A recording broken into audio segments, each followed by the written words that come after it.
Welcome back students. UPSC science MCQ series में आपका स्वागत है। और इसके अंदर हम प्रीवियस ईयर क्वेश्चन सोल्व करेंगे। तो हमारा फर्स्ट क्वेश्चन है, match list 1 and list 2 and select the correct answer using the code below. ठीक है जी।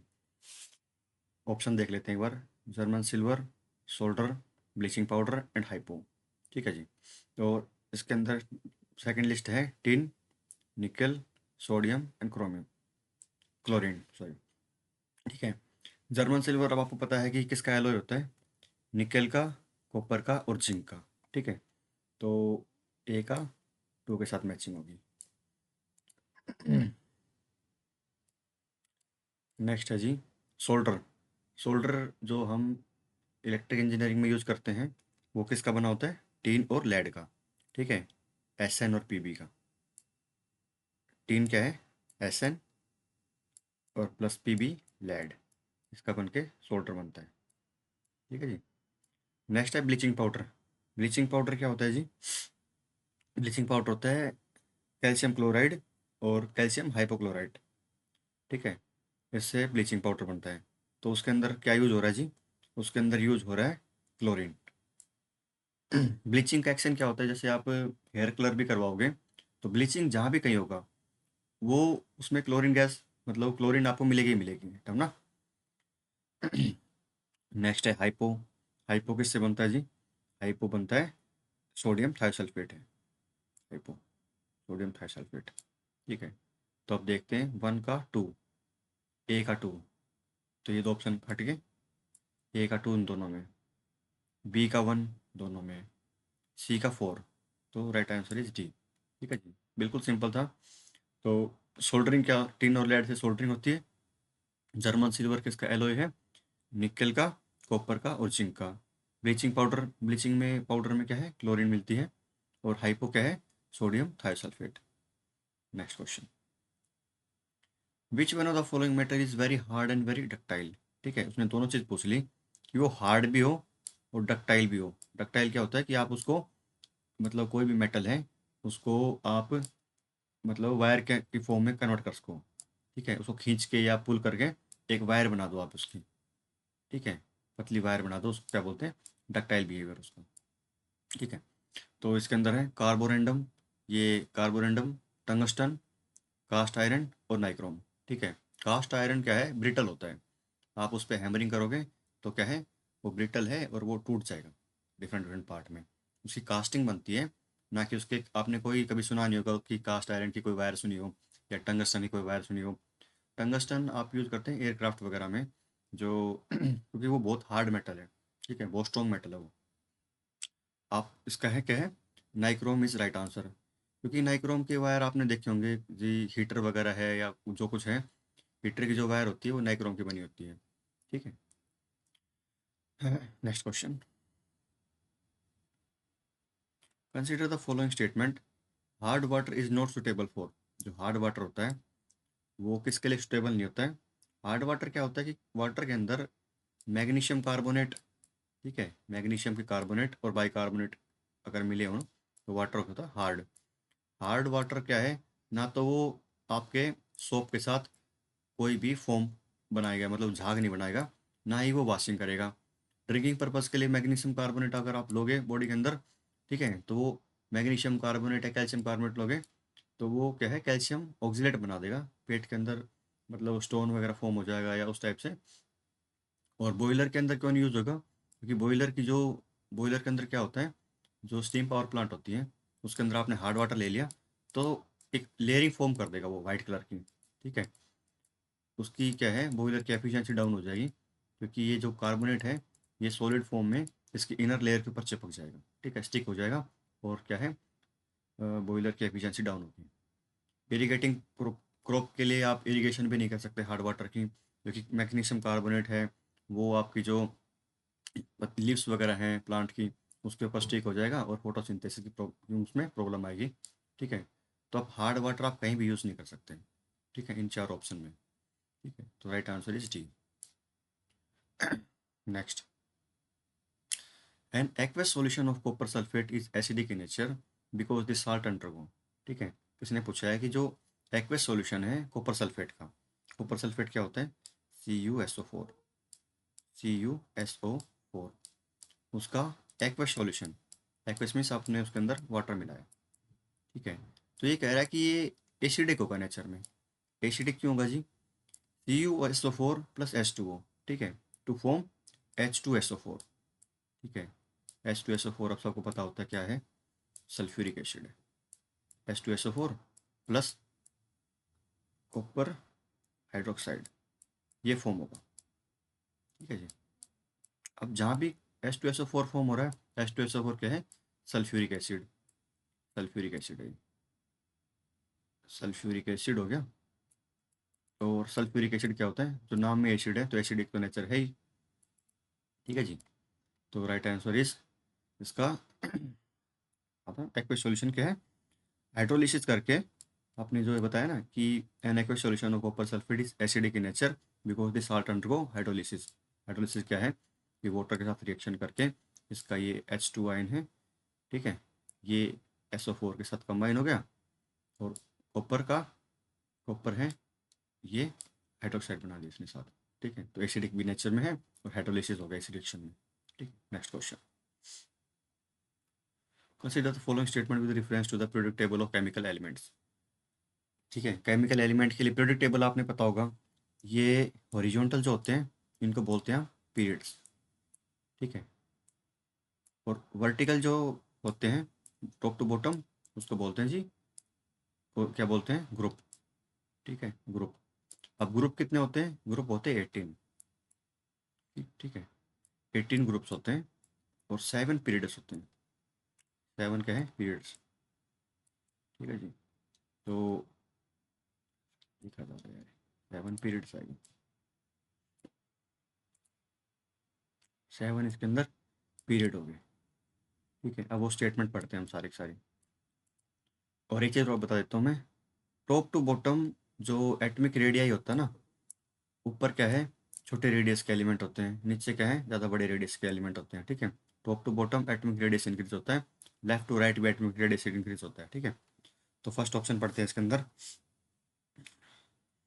Ionization potential gradually decrease along the period, ठीक है। ये कह रहा है पीरियड के अकॉर्डिंग, ये हॉरिजॉन्टल आप मूव करोगे तो क्या है, ये पीरियड है।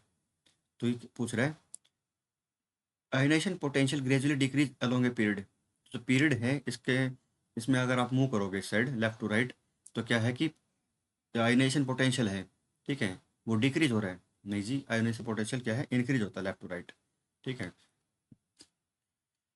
नेक्स्ट है in a group of element electron affinity decrease as the atomic weight increase, ठीक है। ये बिल्कुल सही है स्टेटमेंट। कैसे, जैसे कोई ये हो गया न्यूक्लियस, इसके चारों तरफ है ये सेल होगी, फर्स्ट सेल को बोलते हैं के, नेक्स्ट एल, नेक्स्ट एम, ये ऐसे सेल होगी, ठीक है। ये हो गया न्यूक्लियस, फर्स्ट सेल होगी के, नेक्स्ट एल, फिर एम होगी, ठीक है। तो ये कह रहा है in a group of element electron affinity decrease as the atomic weight increase. तो एटॉमिक वेट इंक्रीज करेंगे तो क्या है, नेक्स्ट सेल के अंदर इलेक्ट्रॉन आएंगे, फिर नेक्स्ट के अंदर फिलिंग होगी, फिर नेक्स्ट के अंदर फिलिंग होगी, जितना बड़ा एटम होगा, ठीक है। तो आउटर में जो इलेक्ट्रॉन है, मतलब एक इलेक्ट्रॉन यहाँ पे है, एक इलेक्ट्रॉन यहाँ पे है, ठीक है। तो आप देखेंगे इस इलेक्ट्रॉन के ऊपर कम अट्रैक्शन लगाता है न्यूक्लियस क्योंकि दूर है। ये जो एटम है, मतलब ये इलेक्ट्रॉन है जो, इसके ऊपर न्यूक्लियस का इफेक्ट कम आता है क्योंकि ये इसका डिस्टेंस ज़्यादा है। अब ये जो इलेक्ट्रॉन है दूसरा, ये बड़ा, इसके ऊपर क्या है, इसका क्या है, अट्रैक्शन फोर्स ज़्यादा है क्योंकि न्यूक्लियस है पॉजिटिव चार्ज, इलेक्ट्रॉन है नेगेटिव चार्ज, तो दोनों के बीच में अट्रैक्शन ज़्यादा होगा। तो यही पूछ रहा है, इलेक्ट्रॉन एफिनिटी अंदर वाले रेडियस के लिए ज़्यादा होगी, एफिनिटी क्या है, लव, अंदर वाले इलेक्ट्रॉन है जो फर्स्ट लेयर के अंदर है, जो के सेल के अंदर है, उसके लिए क्या है, अट्रैक्शन ज़्यादा है। और एटॉमिक रेडियस अगर इंक्रीज होगा या वेट इंक्रीज होगा तो उसके लिए इलेक्ट्रॉन एफिनिटी डिक्रीज हो जाएगी, ठीक है। तो वही ये क्वेश्चन है कि एटॉमिक वेट अगर इंक्रीज होगा तो इलेक्ट्रॉन एफिनिटी डिक्रीज होगी, तो ये ऑप्शन है right. Next, in a given period electronegativity decrease as the atomic number increase, ठीक है। इन ए गिवन पीरियड, ये पीरियड है, ठीक है, हॉरिजॉन्टल, इसके अंदर electronegativity decrease as the atomic number increase, ठीक है। इस साइड अगर आप जाओगे तो इलेक्ट्रॉन नेगेटिविटी इंक्रीज होती है क्योंकि ये जो, मतलब 70th नंबर जो है 17th ग्रुप है, उसके अंदर क्या होता है, फ्लोरीन, क्लोरीन, ब्रोमीन, आयोडीन, ऐसे ऊपर फ्लोरीन, नीचे क्लोरीन, फिर ब्रोमीन, आयोडीन, ठीक है, ऐसे ही ग्रुप है। ये ग्रुप है 17 नंबर, ये हाईली इलेक्ट्रोनेगेटिव है, क्योंकि लेफ्ट में क्या है, अल्कली है, फिर अल्कलाइन है, फिर डी ग्रुप है, फिर 14, 15, 16, 17, 18 ऐसे ग्रुप हैं, ठीक है। तो इलेक्ट्रोनेगेटिविटी पीरियोडिक टेबल में लेफ्ट टू राइट इंक्रीज करती है, ठीक है, लेफ्ट टू राइट इंक्रीज करती है पीरियोडिक टेबल में, क्योंकि 17 नंबर है वो हाईली इलेक्ट्रोनेगेटिव वो है, ठीक है। और इसने क्या लिख रखा है, in a given period electronegativity decrease as the atomic number increase, atomic number का इंक्रीज होगा लेफ्ट टू राइट, ठीक है। और लेफ्ट टू राइट में इलेक्ट्रोनेगेटिविटी इंक्रीज होती है, ना कि डिक्रीज। ये कट गया तो राइट ऑप्शन, ये भी कट गया और ये भी कट गया, तो सिर्फ 2 ओके है इसके अंदर, right answer is B. Next question, अब ये लिस्ट मैच करनी है, ठीक है। इसके अंदर ये पूछा है कि ऑक्सीडेशन नंबर हम केमिस्ट्री में कैसे निकालते हैं। इसमें सबसे आप कोई भी ले लो, 2 ले लो ऊपर वाले, इन दोनों से मैं कंसेप्ट क्लियर कर दूंगा आपका। ये पूछ रहा है oxidation number of magnesium in manganese in MnO2, ठीक है, MnO2 है, ठीक है। इसका क्या निकालना है, ऑक्सीडेशन नंबर है। फॉर्मूला क्या होता है ऑक्सीडेशन नंबर का, जिसका आपको निकालना है उसको एक्स एज्यूम कर लो, ठीक है। तो Mn को आपने एक्स एज्यूम कर लिया, और O2 का क्या है, जो ऑक्सीजन होता है उसका कितना होता है जी, ऑक्सीजन का होता है 2, ठीक है। तो ऑक्सीजन का क्या बताया, ऑक्सीजन का हो गया 2, ठीक है। और इसके अंदर मतलब ऑक्सीजन का -2 हो गया, एक सेकंड, ऑक्सीजन का -2 हो गया, क्या माउस कहाँ जा रहा है यहाँ, ठीक है। तो MnO2 का क्या आएगा, 2 × 2 4, x - 4 equal to 0, x equal to 4, ठीक है। तो x इजिकल टू 4 इसका ये आता है। अब ये ले लो H2 H2O7, ठीक है।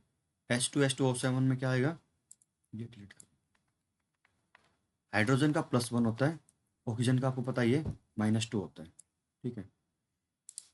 H2 H2O7, ठीक है।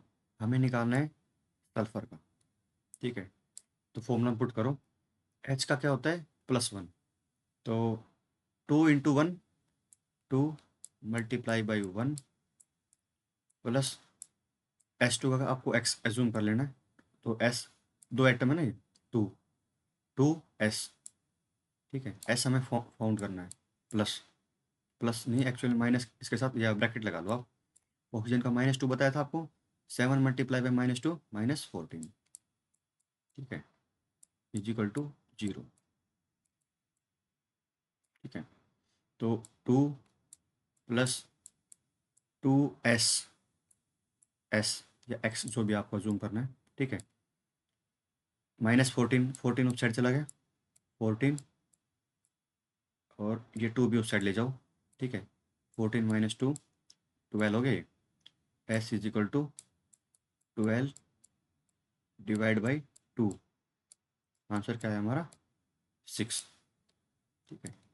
तो H2O7 का 6 हो गया, 2 का 6 ना सॉरी, तो डी का 2 यहाँ पे है, डी का 2 यहाँ पे है, और 1 है, C का 1, ठीक है। तो ये C का 1 डी का 2, अभी और कुछ देखना पड़ेगा, CO देख लो, ठीक है। O का 2 आना चाहिए, क्योंकि ऑक्सीजन का -2 आएगा ना, उस साइड जाके +2 आ गया, तो 2 का 3 है कहीं, मतलब A का 3, ये राइट आंसर ए होगा इसका, ठीक है जी। तो बेसिक कंसेप्ट है, उसके अंदर कुछ नहीं देखना, आपको ये पता होना चाहिए कि किसी भी मतलब एलिमेंट में आउटर सेल में कितने इलेक्ट्रॉन होते हैं, उसी से आप क्वेश्चन सोल्व कर सकते हो। Next question, which one of the following statement is not correct, इनमें से कौन सी स्टेटमेंट करेक्ट नहीं है। Presence of NaCl increase the rate of setting of the plaster of Paris, ठीक है। जो प्लास्टर ऑफ पेरिस सीमेंट में यूज़ करते हैं, तो अगर आपने उसके अंदर साल्ट ऐड कर दिया तो रेट ऑफ सेटिंग ठीक है। सेटिंग का टाइम मतलब वो सॉलिड होने का टाइम इंक्रीज हो जाता है, ये राइट ऑप्शन है। ठीक है, लेकिन पूछा उसने नॉट करेक्ट है, सॉरी उसने नॉट करेक्ट पूछा है, तो ये तो ठीक है वैसे। नेक्स्ट है gypsum is added to the cement to slow down its rate of setting. ठीक है, जिप्सम ऐड किया जाता है सीमेंट के अंदर कि वो टाइम ले, मतलब सेट होने के लिए अंदर ना, सीमेंट सेट होने में टाइम ले। अगर सडनली सेट होगी सीमेंट, सडनली एकदम हार्ड होगी, ठीक है, तो उसके अंदर स्ट्रेंथ नहीं आएगी सीमेंट के अंदर। तो जिप्सम ऐड किया जाता है कि धीरे धीरे स्ट्रॉन्ग होगी। ठीक है, 1 डे या 2 डे ले। ठीक है, ये भी राइट हो गया। नेक्स्ट है all alkaline earth metal form hydrate salt. ठीक है, जो अल्कलाइन अर्थ मेटल होती है, जो सेकंड ग्रुप होता है। ठीक है, फर्स्ट तो है लिथियम, सोडियम, पोटेशियम। ठीक है, ये है। सेकंड है बेरियम, मैग्नीशियम, बेमक का सरपारा, बेमक का सर ऐसा, स्ट्रोंशियम। ठीक है, इसी से बता ही देता हूँ अगर नेक्स्ट ऑप्शन को भी। बेरियम, मैग्नीशियम, कैल्शियम, स्ट्रोंशियम, ये तो हो गया जी आपका बेरियम। ठीक है, नेक्स्ट हो गया मैग्नीशियम, पूछा नहीं, कैल्शियम नहीं पूछा, उसने स्ट्रोंशियम पूछा है। ठीक है, पीरियोडिक टेबल पे आपके ऊपर अच्छी कमांड होनी चाहिए, तभी आप क्वेश्चन सॉल्व कर पाएंगे। ये है बेरियम और स्ट्रोंशियम। ठीक है, बेरियम स्ट्रोंशियम। तो फर्स्ट को बोलते हैं अल्कली, सेकंड को अल्कलाइन अर्थ मेटल। ठीक है, तो सी ऑप्शन मैंने पढ़ा कि all alkaline earth metal form hydrate salt, बिल्कुल ओके है, आपने सुना होगा। हाइड्रेट साल्ट क्या है, CaOH2 सुना होगा आपने। ठीक है, कैल्शियम हाइड्रोक्साइड है, मैग्नीशियम मैग्नीशियम हाइड्रोक्साइड है, वो सब आपने सुना होगा। ये भी राइट आंसर हो गया, साल्ट फॉर्म करते हैं सारे के सारे। नेक्स्ट ऑप्शन है कि barium and strontium are found in free state in nature. क्योंकि फर्स्ट और सेकंड क्या है, हाईली रिएक्टिव है। लेफ्ट टू राइट अगर आप मूव करोगे फर्स्ट से सेकंड उसमें ग्रुप में, तो ये हाईली रिएक्टिव है। ठीक है, ये फ्री स्टेट में कोई भी चीज़ अगर रिएक्टिव है तो फ्री स्टेट के अंदर नहीं मिलेगी आपको। ठीक है, तो डी ऑप्शन रॉन्ग है। ठीक है, कि barium and strontium are found freely मिलते ही नहीं आपको। आपको किसी भी, आपने सुना होगा कि कैल्शियम आपको मेटल मिल गया डायरेक्ट, नहीं मिला। वो कैल्शियम कार्बोनेट की फॉर्म में मिलेगा, या तो CaCO3। मैग्नीशियम आपको मैग्नीशियम कार्बोनेट, मैग्नीशियम हाइड्रोक्साइड या इस फॉर्म में मिलेगा। सिंगल आपको नहीं मिलेगा कि Ca का एलिमेंट मिल गया, ये आपको सिंगल ऐसे नहीं मिलेगा कहीं भी, क्योंकि वो इतने रिएक्टिव हैं। अगर आपने सोडियम को या किसी को ऐसे खुला छोड़ दिया ना एयर में भी, तो आग लग जाती है, इतने रिएक्टिव हो। ठीक है, तो उसने नॉट करेक्ट ही पूछा है, तो ये D option is not correct, तो ये ऑप्शन होगा राइट। ठीक है, next option in the periodic table assertion क्या है, in the periodic table of chemical elements electron affinity is always found to increase from top to bottom in a group. ठीक है, तो कोई भी ग्रुप है, ग्रुप मैंने क्या बताया था, वर्टिकल होता है, टॉप टू बॉटम। ठीक है, उसने क्या पूछा है, in the periodic table in the periodic table of chemical elements electron affinity is always found to increase from top to bottom. और मैंने क्या बताया था कि इलेक्ट्रॉन एफिनिटी क्या है, जैसे ये है न्यूक्लियस, फर्स्ट लेयर के अंदर एक इलेक्ट्रॉन, मतलब एक इलेक्ट्रॉन है, आप ये अज्यूम करो, और एक इलेक्ट्रॉन है 4 सेल छोड़ के, बहुत बड़ी वाली साइड ऊपर है एक इलेक्ट्रॉन। ठीक है, बीच में क्या है, 2-3 सेल और है। तो आप ये बताइए कि, कलर चेंज करता हूँ, आप ये बताइए कि यहाँ पे इस इलेक्ट्रॉन पे, ये इलेक्ट्रॉन है यहाँ, और एक इलेक्ट्रॉन है रेड कलर में, ऊपर बनाता हूँ मैं, रेड कलर में इस इलेक्ट्रॉन पे, ये न्यूक्लियस है, वो इस पे ज़्यादा एफिनिटी, इसके लिए ज़्यादा लव दिखाएगा, या इसके लिए ज़्यादा लव दिखाएगा, दोनों में। क्योंकि इसके लिए दिखाएगा, जो नियरेस्ट है ना, इसके लिए दिखाएगा, क्योंकि वो इलेक्ट्रॉन दूर है, उस पर फोर्स वो कम लगा पा रहा है। ठीक है, जितना नज़दीक होगा उतना ही प्यारा होगा, आप ये मानो। तो इस इलेक्ट्रॉन के लिए एफिनिटी ज़्यादा है, उसके लिए कम है। तो क्या हुआ, इन ए periodic table of chemical elements, electron affinity is always found to increase from top to bottom. अब टॉप टू बॉटम आप periodic टेबल में जाओगे ना, तो एटॉमिक साइज इंक्रीज होगा। एटॉमिक साइज इंक्रीज हुआ मीन्स क्या है, रेडियस इंक्रीज हुआ टॉप टू बॉटम, रेडियस भी बढ़ा, क्योंकि बड़े एटम है वो नीचे आएंगे, तो रेडियस इंक्रीज हो गया। अब रेडियस इंक्रीज हुआ तो क्या हुआ, जो फर्स्ट सेल के अंदर इलेक्ट्रॉन है, सेकंड में इस सेल के अंदर, सब जितनी ज़्यादा सेल होंगे ना, जितना बड़ा रेडियस होगा, आउटर सेल में भी इलेक्ट्रॉन होंगे, बाहर वाली में। छोटा हुआ आइटम तो एक या दो सेल के अंदर रह जाएंगे, तो बाहर वाले इलेक्ट्रॉन के ऊपर उसकी एफिनिटी सबसे कम होगी। तो ये आंसर क्या है, electron affinity always found to increase, increase नहीं होगी, इलेक्ट्रॉन एफिनिटी डिक्रीज होगी आउटर सेल में, ठीक है। Assertion is wrong. Next, in a group the atomic radius generally increase from top to bottom. Top to bottom मैंने बताया कि radius तो इंक्रीज होता है। आप वो वही एग्जाम्पल ले लीजिए। जो लिथियम है, first alkali group, first group आपने लिया, ली ना कै रब कस फर, नीचे समझ जाओ। लिथियम है, उससे बड़ा एटम किसका होगा, सोडियम का, उससे बड़ा पोटेशियम का।